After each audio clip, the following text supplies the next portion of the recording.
Hello everyone, स्वागत है आप सबका आपके अपने यूट्यूब चैनल आर के मुनीम केमिस्ट्री क्लासेस पर। आज हम पढ़ने वाले हैं एरोमेटिसिटी वाली जो यूनिट है, जिसमें आपके aromaticity, arenes, halo nitro amino arenes, benzene diazonium salt ये सब दे रखे हैं। उसके हम आरपीसी के प्रीवियस ईयर के जो कुछ क्वेश्चंस हैं वो हम सॉल्व करने वाले हैं। तो चलिए शुरू करते हैं। पहले क्वेश्चन की अगर हम बात करें तो पहला क्वेश्चन दे रखा है, आपके दे रखा है डाइनाइट्रोबेंजीन, उसका आप करा रहे हो ऑक्सीडेशन किसकी प्रेजेंस में, K3FeCN6 और NaOH की प्रेजेंस में। तो K3FeCN6 और NaOH की प्रेजेंस में जब आप ऑक्सीडेशन कराते हो डाइनाइट्रोबेंजीन का, तो देखिए होता क्या है कि ऑक्सीडेशन से OH ग्रुप आता है। क्या आता है? OH ग्रुप आता है। और OH ग्रुप कौन सी पोजीशन पे आएगा? इसके बीच में। कौन सी पोजीशन पे आएगा? इसके बीच में। अब आप जब ऑप्शन भी चेक करोगे तो देखिए पहला दे रखा है 2,6 डाइनाइट्रोफिनॉल, तो नाइट्रो की पोजीशन यहाँ पर चेंज नहीं हो रही, तो ये आपके गलत हो जाएगा। उसके बाद एक दे रखा है 2 नाइट्रोफिनॉल, नाइट्रो ग्रुप यहाँ से हटने वाला नहीं है, तो ये भी गलत हो जाएगा। और लास्ट में दे रखा है 3 अमीनो नाइट्रोबेंजीन, तो यहाँ पर NH2 तो बन नहीं रहा। कहने का मतलब ये जो ऑक्सीडेशन कर रहा है तो यहाँ से NH2 नहीं बन रहा, क्योंकि NH2 तो रिडक्शन हो जाएगा, तो ये आपके गलत हो जाएगा। अब बचा क्या? 2,4 डाइनाइट्रोफिनॉल, तो ये आपके आंसर हो जाएगा कि 2,4 डाइनाइट्रो मतलब ये ऑलरेडी है। यहाँ पर OH आ जाएगा। क्या आ जाएगा? OH आ जाएगा, क्योंकि ये एज अ ऑक्सीडाइजिंग एजेंट क्या कर रहा है? बिहेव कर रहा है।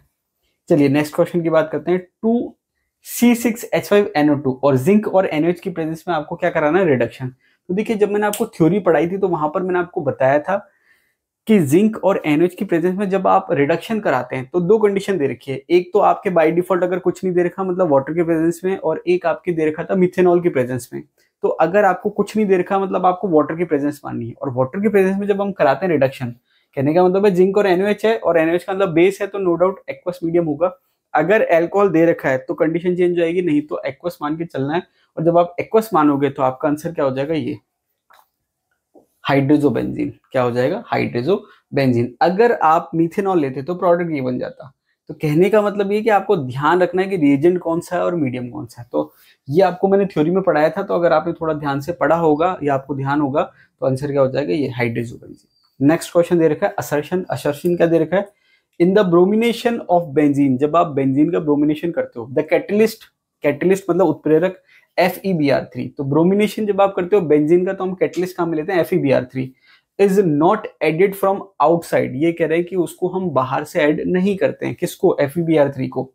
But generated inside the reaction mixture by adding bromine and iron filings. तो ये जो असर्शन है वो क्या दे रखा है कि जब हम ब्रोमिनेशन करते हैं बेंजीन का तो वहां पर हम FeBr3 बाहर से ऐड नहीं कर रहे। उसके लिए हम क्या करते हैं? FeBr3 रिएक्शन के दौरान ड्यूरिंग रिएक्शन बनाते हैं। कैसे? ब्रोमीन और FeBr3 सॉरी ब्रोमीन और आयरन फिलिंग से। किससे? ब्रोमीन लेते हैं और साथ में क्या लेते हैं? Iron filling. तो ये आपके असर्शन हो गया। अब रीजन क्या दे रखा है कि बस ऐसा क्यों है, रीजन चेक करते हैं। रीजन दे रखा है FeBr3 readily react with moisture, कि जो FeBr3 है वो मॉइस्चर से बहुत जल्दी रिएक्ट कर जाता है एंड रेंडर्ड इनएक्टिव, और फिर क्या होता है? वो इनएक्टिव हो जाता है। देखिए यहाँ पर FeBr3 जो है वो एक तरह से लुईस एसिड आप कह सकते हो, या हम कह सकते हैं एज ए कैटलिस्ट बिहेव कर रहा है, जो कि लुईस एसिड का फंक्शन है। अब लुईस एसिड क्या होता है? जो लोन पेयर एक्सेप्ट करता है। अब अगर मान लीजिए FeBr3 है और वो मॉइस्चर के साथ रिएक्ट कर लेगा तो उसकी जो लुईस एसिडिटी है वो खत्म हो जाएगी। क्यों? क्योंकि जो उसकी वैलेंसी है फ्री वो वाटर से ऑक्यूपाई हो जाएगी। तो जब ऑक्यूपाई हो जाएगी तो फिर वो लुईस एसिड की तरह बिहेव नहीं करेगा, और जब वो बिहेव नहीं करेगा तो फिर वो कैटलिस्ट की तरह काम नहीं करेगा। तो कहने का मतलब जो है असर्शन जो है वो भी सही है और जो रीजन है वो भी सही है, और इसका जो रीजन है वो बिल्कुल सही रीजन है। इसका मतलब असर्शन भी सही है और रीजन भी सही है, और जो रीजन है वो करेक्ट एक्सप्लेनेशन है किसका? असर्शन का। तो आंसर ये हो जाएगा, ऑप्शन में नहीं लिखे तो ये इसका आंसर हो जाएगा। नेक्स्ट आपके क्वेश्चन दे रखा है among the following substituted aniline which is strongest base. अब ये कह रहे हैं कि जो एनिलीन है सब्स्टिट्यूटेड उसमें स्ट्रॉन्गेस्ट बेस कौन सा है। तो देखिए यहाँ पर आपको GOC जब मैंने आपको पढ़ाया था तो वहां पर मैंने आपको बताया था कि एसिडिक स्ट्रेंथ चेक करने का और बेसिक स्ट्रेंथ चेक करने का तरीका क्या होता है, जिसमें आप resonance effect, hyper conjugation effect, inductive effect, ये सारे इफेक्ट चेक करते हो। उसके अलावा मैंने आपको ऑर्थो इफेक्ट भी पढ़ाया था। तो ऑर्थो इफेक्ट मैंने आपको कार्बोक्सिलिक एसिड में और एनिलीन में पढ़ाया था। तो देखिए ऑर्थो इफेक्ट क्या कहता है कि अगर कार्बोक्सिलिक एसिड के केस की बात कर रहे हैं तो ऑर्थो वाला ज्यादा एसिडिक होगा, और एनिलीन के केस में बात कर रहे हैं तो ऑर्थो वाला कम बेसिक होगा। तो ऑर्थो वाले को तो आप हटा ही दो। अब बच गए ये मेटा, पैरा और पैरा। अब देखिए होता क्या है कि आप ज्यादा बेसिक कब कहोगे एनिलीन को? जब उसमें लोन पेयर की टेंडेंसी या लोन पेयर की जो स्ट्रेंथ है या इंटेंसिटी है वो ज्यादा होगी। अब अगर कोई इलेक्ट्रॉन देने वाला ग्रुप है और मेटा पे है तो उसका रेजोनेंस लगेगा ही नहीं। तो इलेक्ट्रॉन देने वाले ग्रुप का इफेक्ट कब लगेगा बेसिक स्ट्रेंथ बढ़ाने के लिए, जब वो ऑर्थो या पैरा पे होगा। ऑर्थो को हमने हटा ही दिया, अब बचा पैरा। तो मेटा वाले पे क्या होगा, रेजोनेंस इफेक्ट काम नहीं करेगा, तो ये इलेक्ट्रॉन ढंग से दे नहीं पाएगा। ऑर्थो हमने हटा दिया, मेटा हटा दिया, बच गया पैरा। तो पैरा के केस में अगर हम देखें तो एक है अमीनो एनिलीन और एक है मिथाइल एनिलीन। तो मिथाइल जो है वो हाइपर कॉन्जुगेशन इफेक्ट लगाता है और अमीन जो है वो प्लस आर लगाता है। ये प्लस आर लगा रहा है और ये प्लस एच लगा रहा है। ज्यादा डोमिनेंट कौन सा इफेक्ट है, रेजोनेंस इफेक्ट है, मतलब ये ज्यादा इलेक्ट्रॉन देगा। तो आंसर क्या हो जाएगा, थर्ड। आंसर क्या हो जाएगा, थर्ड। नेक्स्ट क्वेश्चन दे रखा है, aniline react with benzene diazonium chloride in acidic solution to afford. ये कह रहा है कि हम एनिलीन की रिएक्शन करा रहे हैं किसके साथ, विद बेंजीन डाइजोनियम क्लोराइड। अब बेंजीन डाइजोनियम क्लोराइड को मैं ऐसे लिख सकता हूँ N2Cl, ये प्लस ये माइनस और ये आपके बेंजीन। अब देखिए होता क्या है कि ये आपके बेंजीन डाइजोनियम आयन तो है ही, जो कि एज ए कैटायन बिहेव कर रहा है। किसकी तरह बिहेव कर रहा है, कैटायन। तो ये आपके कैटायन हो गया। और एनिलीन जो है वो क्या शो करता है, इलेक्ट्रोफिलिक सब्स्टिट्यूशन रिएक्शन। क्या शो कर रहा है, इलेक्ट्रोफिलिक सब्स्टिट्यूशन रिएक्शन। तो इसकी पैरा जो पोजीशन है उस पर आपके ये डाइजोनियम आयन जो है ये लग जाता है। तो ये मैंने लगा दिया N2 और बेंजीन रिंग। तो ये प्रोडक्ट बन गया। तो इस प्रोडक्ट का नाम क्या दे रखा है, डायएजो अमीनो बेंजीन। क्या दे रखा है, डायएजो अमीनो बेंजीन। तो कहने का मतलब है कि रिएक्शन कौन सी हो रही है, इलेक्ट्रोफिलिक सब्स्टिट्यूशन रिएक्शन। कौन दे रहा है, एनिलीन दे रहा है। इलेक्ट्रोफाइल कौन है, बेंजीन डाइजोनियम आयन। ठीक है, इस टाइप के काफी क्वेश्चन दे रखे हैं। तो ये कपलिंग रिएक्शन के केस में आता है। किसके केस में आता है, कपलिंग रिएक्शन। क्यों, क्योंकि दो आपके एंटिटी जो है वो आपस में जुड़ रहे हैं, उसको कपलिंग रिएक्शन हम यहाँ पर कह रहे हैं। नेक्स्ट क्वेश्चन दे रखा है, the directive influence of NH2 under acidic medium is. ये कह रहा है कि एसिडिक मीडियम में NH2 कैसे बिहेव कर रहा है। तो होता क्या है कि नॉर्मल जब आपके NH2 है तो ये रेजोनेंस से इलेक्ट्रॉन देता है और ऑर्थोपैरा पे नेगेटिव चार्ज आ जाता है। तो ऑर्थोपैरा डायरेक्टिंग होता है। लेकिन जब एसिडिक मीडियम की बात कर रहे हैं तो एसिडिक मीडियम में होता क्या है कि लोन पेयर पे कर देता है प्रोटोन अटैक। तो प्रोटोन जब अटैक करता है तो ये NH3 प्लस हो गया एसिडिक मीडियम में। अब होता क्या है कि इसका जो लोन पेयर का इफेक्ट है वो अब खत्म हो गया, क्योंकि लोन पेयर अब है नहीं। तो ये केवल प्लस आई लगाता है। क्या लगाता है, प्लस आई। और प्लस आई लगाने की वजह से ये केवल मेटा डायरेक्टिंग हो जाता है। तो आंसर क्या हो जाएगा, ओनली मेटा डायरेक्टिंग। तो कहने का मतलब है जो नेचर थी वो चेंज हो गई। पहले इलेक्ट्रॉन डोनेटिंग था, कैसे, प्लस आर से। लेकिन एसिडिक मीडियम में प्रोटोन ने अटैक कर दिया तो लोन पेयर हो गया खत्म। अब लोन पेयर है नहीं तो प्लस आई लगेगा, प्लस आई सॉरी माइनस आई लगेगा। माइनस आई मैंने क्या लिख दिया, प्लस लिख दिया क्या, माइनस आई लगेगा। और माइनस आई लगने की वजह से क्या हो जाएगा, मेटा डायरेक्टिंग हो जाएगा। क्यों, क्योंकि जब आप स्टेबिलिटी की बात करोगे आयन की इलेक्ट्रोफाइल अटैक करने के बाद तो मेटा की स्टेबिलिटी ज्यादा होती है। तो कहने का मतलब यह है कि अब आपके ये मेटा डायरेक्टिंग है। तो यहाँ पर NH2 ग्रुप जो है वैसे ऑर्थोपैरा डायरेक्टिंग होता है, लेकिन अगर मीडियम एसिडिक है तो क्या हो जाएगा, ऑर्थोपैरा डायरेक्टिंग होता है। और अगर एसिडिक मीडियम है तो क्या हो जाएगा, मेटा डायरेक्टिंग। नेक्स्ट क्वेश्चन दे रखा है, which isomer cannot undergo nucleophilic aromatic substitution by treatment with sodium in liquid ammonia। अब देखिए यहाँ पर जब इस टाइप का एग्जांपल आता है जिसमें आपके हेलोबेंजीन या उसके डेरिवेटिव हैं और सोडियम इन लिक्विड अमोनिया है, तो इनडायरेक्टली वो बेंजाइन मैकेनिज्म की बात कर रहा है। किसकी बात कर रहा है, बेंजाइन मैकेनिज्म की। तो यहाँ पर ये क्या कर रहा है, which isomer can not undergo nucleophilic aromatic substitution, मतलब इनमें से कौन रिएक्शन शो नहीं करेगा। तो यहाँ पर आपको क्या करना है, चेक करना है कि कौन बेंजाइन बना सकता है और कौन बेंजाइन नहीं बना सकता। तो बेंजाइन बनने की कंडीशन क्या है कि जिस कार्बन पर हेलोजन प्रेजेंट है उसके एडजेसेंट कार्बन, मतलब जो उसकी ऑर्थो पोजीशन है उस पर हाइड्रोजन प्रेजेंट होना चाहिए। अब देखिए पहला ऑप्शन जब आप देखेंगे ब्रोमीन है, यहाँ पर CH3 है, यहाँ पर CH3 है, मतलब इसकी ऑर्थो पे हाइड्रोजन है ही नहीं। तो जब हाइड्रोजन नहीं होगा तो Br और H नहीं निकलेगा, बेंजाइन नहीं बनेगा। जबकि बाकियों को चेक करोगे तो Br है, यहाँ से H निकल जाएगा, बेंजाइन बन जाएगा। Br है, यहाँ से दोनों से H निकल सकता है, बेंजाइन बन जाएगा। Br है, यहाँ से दोनों से H निकल जाएगा, बेंजाइन बन जाएगा। तो कहने का मतलब है इन तीनों केस में बेंजाइन बनने की पॉसिबिलिटी है, जबकि इसमें बेंजाइन बनने की पॉसिबिलिटी नहीं है। तो आंसर हो जाएगा फर्स्ट। नेक्स्ट क्वेश्चन दे रखा है, Friedel craft reaction is not given by. देखिए जब मैं आपको थ्योरी पढ़ा रहा था तो वहां पर मैंने आपको बताया था और एक रिएक्शन भी हमने पढ़ी थी। यहाँ नीचे लिख देता हूँ कि जैसे मान लीजिए एनिलीन है, तो एनिलीन की जब आप रिएक्शन कराओगे, ये मैंने एनिलीन ले लिया। अभी कह रहा है Friedel craft reaction is given by. अब देखिए फ्रीडल क्राफ्ट दो तरीके होती है, एल्काइलेशन और एसाइलेशन। एल्काइलेशन में आपके RX होता है, एसाइलेशन में होता है RCOX, ये होता है। अब होता क्या है कि फ्रीडल क्राफ्ट रिएक्शन में बेसिकली लुईस एसिड की प्रेजेंस में कैटायन बनता है, इधर सिंपल कार्बोकैटायन हो जाएगा, इधर एसाइल कैटायन हो जाएगा, और फिर ये अटैक करता है दूसरी स्पीसीज पे, मतलब एरोमेटिक स्पीसीज पे। अब एनिलीन के केस में क्या होता है कि जो लोन पेयर प्रेजेंट है ये अटैक कर देगा, और ये एक्स क्या हो जाएगा, निकल जाएगा।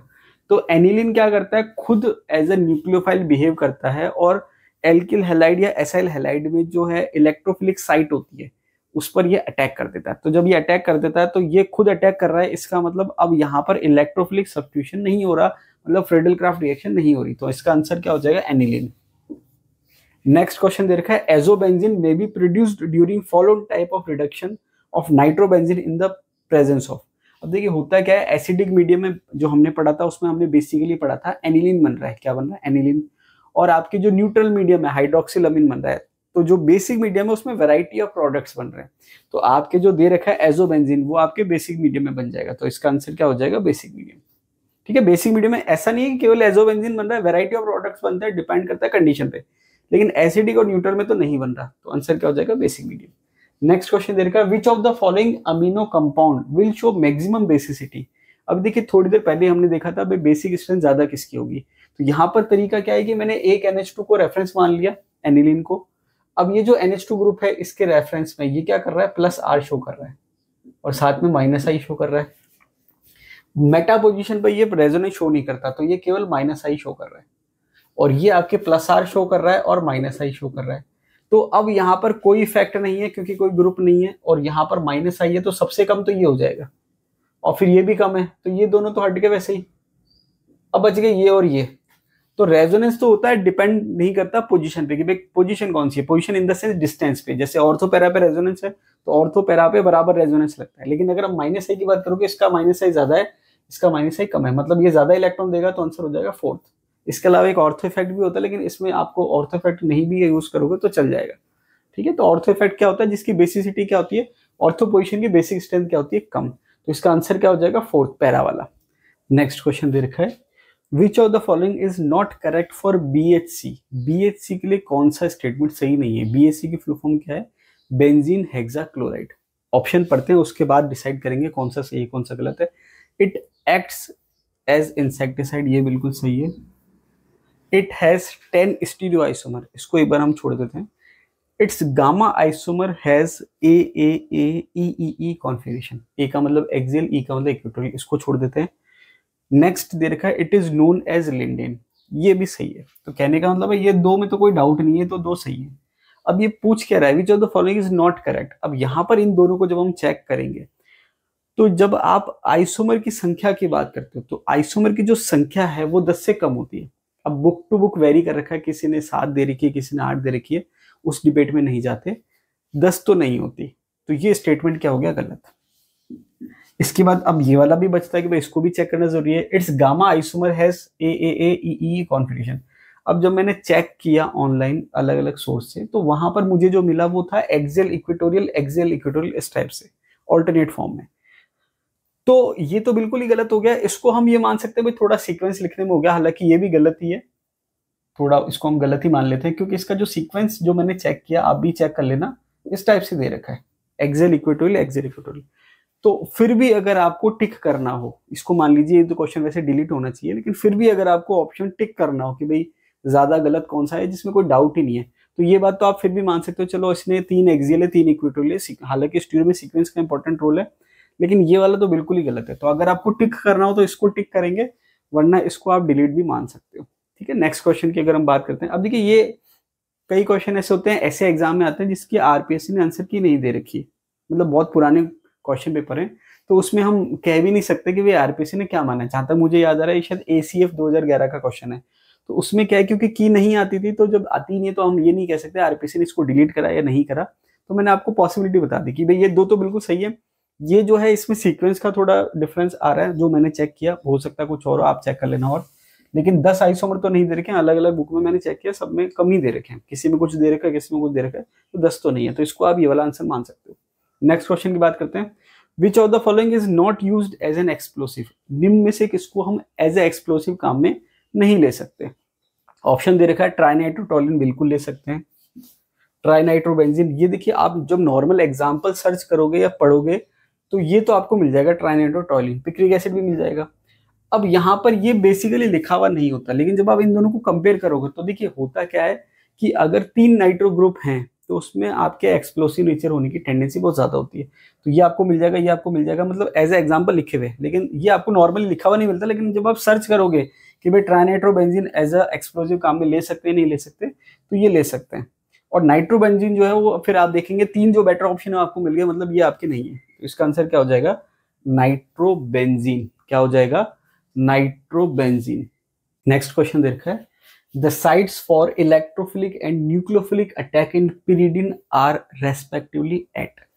पिरिडीन में इलेक्ट्रोफिलिक और न्यूक्लियोफिलिक साइट कौन सी है? तो इसको चेक करने के लिए देखिए यहाँ पर हम बात करते हैं, तो ये क्वेश्चन के ऑप्शन दे रखे हैं। पिरिडीन की मैंने आपको स्ट्रक्चर बनाई है, और पिरिडीन में आपके रेजोनेटिंग स्ट्रक्चर क्या होती है कि ये जो डबल बॉन्ड है ये नाइट्रोजन पे चल जाता है। तो जब ये डबल बॉन्ड के इलेक्ट्रॉन नाइट्रोजन पे जाएंगे तो ये नेगेटिव चार्ज आ जाता है। तो ऑर्थो पे क्या गया? Positive charge. और ये जब डीलोकलाइज करेगा तो ये आपके वापस से पैरा पे भी क्या आ जाएगा? Positive charge. इस टाइप से ये नेगेटिव चार्ज आ गया। ठीक है, तो ये आपके पॉजिटिव चार्ज की हमने पोजीशन की बात कर ली। ये आपके ऑर्थो और पैरा या जो भी आप नंबरिंग करो, तो नंबरिंग जब हम करेंगे तो नाइट्रोजन से करते हैं, 1 2 3 4 5 और ये 6। अब आप ये देखिए कि पॉजिटिव चार्ज कौन सी पोजीशन पर है। तो पॉजिटिव चार्ज आप देखेंगे यहाँ पर है और यहाँ पर है, इनका नंबरिंग है 2 और 4। तो न्यूक्लियोफाइल कहाँ अटैक करेगा? जहाँ पॉजिटिव चार्ज है, मतलब 2 और 4 पे। अब यहाँ पर सीक्वेंस भी आप देखेंगे रेस्पेक्टिवली दे रखा, तो सीक्वेंस इंपॉर्टेंट है। द साइट फॉर इलेक्ट्रोफिलिक, पहले इलेक्ट्रोफिलिक कह रहा है, बाद में न्यूक्लियोफिलिक कह रहा है। तो न्यूक्लियोफाइल कहाँ अटैक कर रहा है? 2 और 4 पे। तो 2 और 4 जो आप ऑप्शन में देखेंगे तो 3 और 5 तो कट गए। अब 2 और 4 सेम है, 2 और 4 सेम है, तो सेम तो हो नहीं सकते, क्योंकि इलेक्ट्रोफिलिक साइट अलग होगी, न्यूक्लियोफिलिक अलग होगी। अब 3 और 5 दे रखा है इलेक्ट्रोफाइल के लिए, पॉजिटिव अटैक करेगा नहीं। अब जो बच गई पोजीशन, कौन सी बच गई? 3 और 5, वहां अटैक करेगा, क्योंकि वापस से पॉजिटिव चार्ज यहाँ आएगा। तो आपके इलेक्ट्रोफाइल कहाँ अटैक करेगा? जहाँ पॉजिटिव चार्ज नहीं है, तो वो करेगा 3 और 5 पे। तो आंसर क्या हो जाएगा? ये 3 और 5 जो है वहां पर इलेक्ट्रोफाइल अटैक करेगा, 2 और 4 पे अटैक करेगा न्यूक्लियोफाइल। नेक्स्ट क्वेश्चन दे रखा है, which of the following annulene is anti aromatic in normal condition. देखिए बहुत सिंपल है, हकल रूल आपने पढ़ा होगा, 4n+2 pi electron, 4n+2 pi electron. अगर ये कंडीशन है तो वो एरोमेटिक है, और नहीं है तो वो एंटी एरोमेटिक है। तो 4n+2 पाई की कंडीशन कौन फॉलो कर रहा है? ये फॉलो कर रहा है। ये क्या कर रहा है? फॉलो कर रहा है, क्योंकि 4 चौक 16 और 2 मतलब 4 4 जा 16 + 2 18 14। ये भी फॉलो कर रहा है। 4 3 जा 12 + 2 ये भी फॉलो कर रहा है। 4 2 जा 8 + 2 ये फॉलो नहीं कर रहा। इसका मतलब ये तीनों एरोमेटिक हैं, और ये क्या है? Anti aromatic.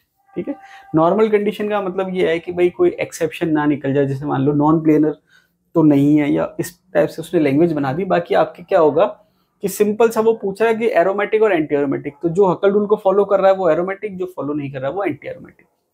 नेक्स्ट क्वेश्चन की बात करें, लास्ट क्वेश्चन की, benzene diazonium sulphate on treatment with ethanol and copper powder gives.